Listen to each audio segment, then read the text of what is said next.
Hi, this is Amy Walker, Vice President of Sales and Marketing with Dino Watt. And in today's video, I'm going to teach you the 5 steps that it takes to win in anything you're doing in your marketing. So if you've ever felt like you try with marketing and you throw some things out there, but you don't really get new patients coming in and signing contracts, then I guarantee you are missing one of these 5 steps.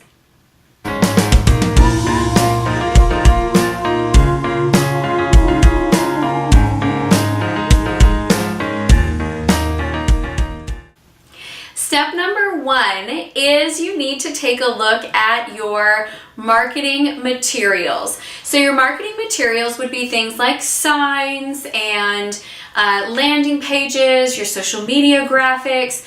It's your what you send to the referring doctors every month to be able to kind of stay in their space. So it's any stuff that you need to have in order for your marketing campaigns to work. Now, there's a couple of common mistakes that I see. I'm going to pull out 2. One is what we call in marketing brand fragmentation, which means that if I see your things on your website and then I see your things on Instagram and then I see your things on Facebook and then I see you in person, it looks different in every single place. We want a congruent, beautiful brand so that no matter what clients are seeing from you and no matter where they're seeing it, it all looks like it goes together. Think Coca-Cola, right? Like anytime you see Coca-Cola, you know it's Coca-Cola because they look the same no matter where you see them. So that's what we're going for. The other common mistake that I see is that people don't think through from the beginning, what are the marketing materials that I need? So they'll end up going and doing a booth at a community fair. Let's say your community has a big 4th of July event, or maybe they have a Labor Day event, but there's some sort of festival and you go and have a booth there. And you get there and realize, oh, we don't have XYZ thing. We don't have an enter to win form for our drawing. We're missing, our banner's too small. Our sign is not really attracting people in. So we want to make sure that, first of all, we have that congruent brand, and secondly, that we think through before we start the campaign. Okay, well, what are we going to need? What's the marketing materials we need to produce? So that's number 1. The second thing that you're going to look at is your visibility strategy. You can have the most beautiful website in the world, and if it's getting no traffic, it's also creating no conversion. You can have a wonderful booth set up, and if your clients don't know that you're there and they don't know to come by and say hi and bring their friends along with them, you're not going to get as much bang for your buck. So the visibility strategy is how are people going to see it? How we get more eyeballs on it. On social media, that's your engagement. If only 3 people saw your post, that's not nearly as effective as if 50 people saw your post. So we want to make sure that we're getting good visibility on whatever we do. The third step, and this is where I start to see it break down for companies. Most companies have thought through number 1. Most companies have thought through number 2. So they've got good marketing materials. They have a good logo. They do fairly well with representing their brand.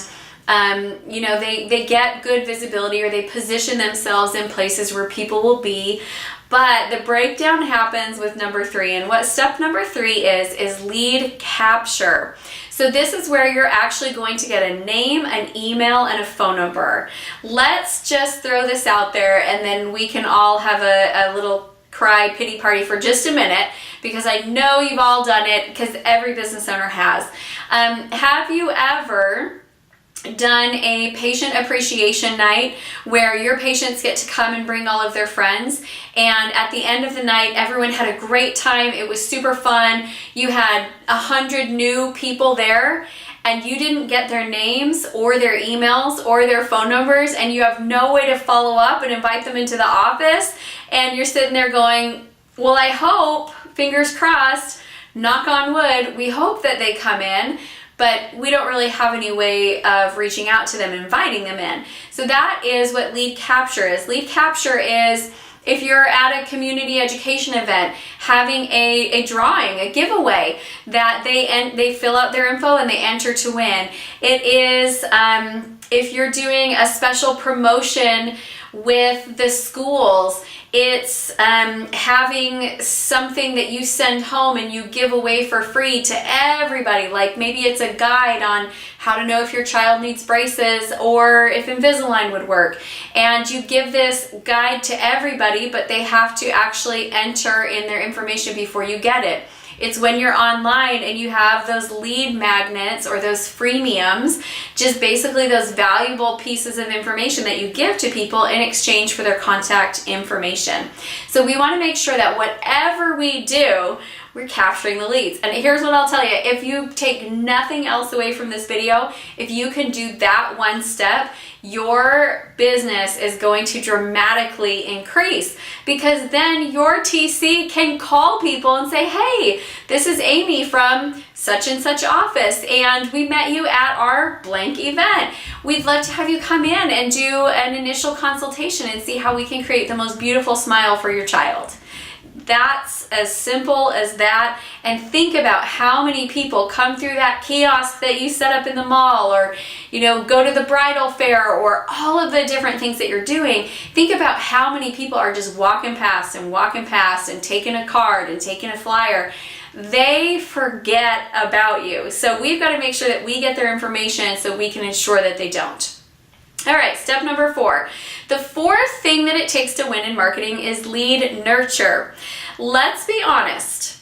People are inundated with information right now. We see so much marketing materials from so many businesses that we simply can't remember everybody. So just today I was at the dentist with my son, and he said, oh, the dentist that came to my school said this. Well, guess what? The dentist that came to his school was there for marketing. I never even knew that a dentist went to his school. He didn't bring home any information. So this dentist went and talked to a bunch of kindergartners, right? And I know they were there for marketing, but those kindergartners are not the decision makers. There was no relationship that was nurtured. There was nothing for me to opt into. So I don't even know who that dentist was. I didn't even hear about it. He didn't come home from school and tell me a dentist had come to his school. So it was a wasted marketing opportunity. What should have happened, so let's say what should have happened. Yes, go to the kindergarten. Those are the kids that are needing a dentist, right? Then send home information along with something for free. Maybe it's a set of their first x-rays for free. Maybe it is that they get 25% off of their first appointment, right? And then what we want to do is we want to actually have you opt in for something for free. Go to the website to print off your coupon, and there you enter in your name, email, and phone number. And then we get to follow up with them and nurture that relationship. So that's step number 4, is the lead nurture. What we do in lead nurture is this is where we drip content on them. We give them tips, we give them strategies. This is where our social media, we get them connected and we create engagement. This is live events that you do in your office where maybe you have Santa Claus come in for a Toys for Tots drive, and you let everyone in the community know and everybody you've met over the last year, hey, Santa's coming and we're doing Toys for Tot drive. Maybe it's the Easter Bunny at Easter time. Maybe it is a lobby party that you have where you have a chocolate fountain with soft fruits. I don't know what you want to do, but this is that whole building of a relationship, because the truth is you're meeting some of these families when their children are 5 years away from treatment, right? So what are you going to do for 5 years so that you don't just be that person that the kid is saying, oh yeah, I met that guy, and the parent has no idea who you are. We need to make sure that we're establishing that relationship. All right, step number 5, this is the 5th thing it takes to win with your marketing campaigns. You've got to have a really smooth transition from marketing into sales. You need to be tracking things like how many new calls came in. And out of those new calls, how many scheduled a consultation? And out of the consultation, how many showed up? And out of the ones that showed up, how many signed? And then we want to look at by people who answer the phone. Does one get a higher number of new schedules than the other one does? And how can we just make that transition really super smooth so that they're getting a great first impression the first time they see us, that they are actually seeing us, right? Our marketing materials look good. They've got good visibility. We're getting their information so that then we can follow up with them and continue the relationship, and build rapport and build trust. And then how do we transition them into a client? So here's where businesses get off track.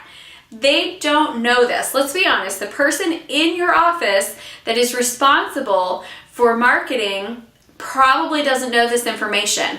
They're probably a really good people person. They're maybe good at organizing events. Maybe they're good at keeping track of the calendar of what's going on when, but they're not thinking through, before I start anything, how do I make sure that it's going to end up with clients in the chair? So we've got to have a culture shift.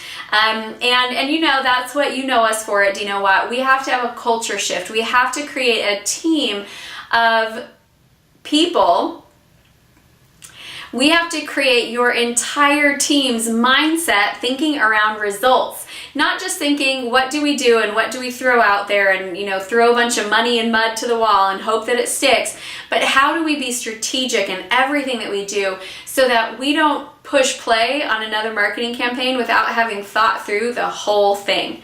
So there you go. That's your tip for today. If you need some help and support in your marketing and sales, or with your team and with your culture, that is what I do here, and I'm so excited to be able to serve all of you as Dino's clients and help you take your practice to the next level. So if you want to talk marketing, you want to talk sales strategy, you want to talk your team, you want to talk how do I get peak performance out of my people, how do I get them to think of results, Amy, I would love to speak with you. There's a link to my schedule in the email. Feel free to click and let's set up a free consultation. I would love to get to know your practice. Thanks and have a great day.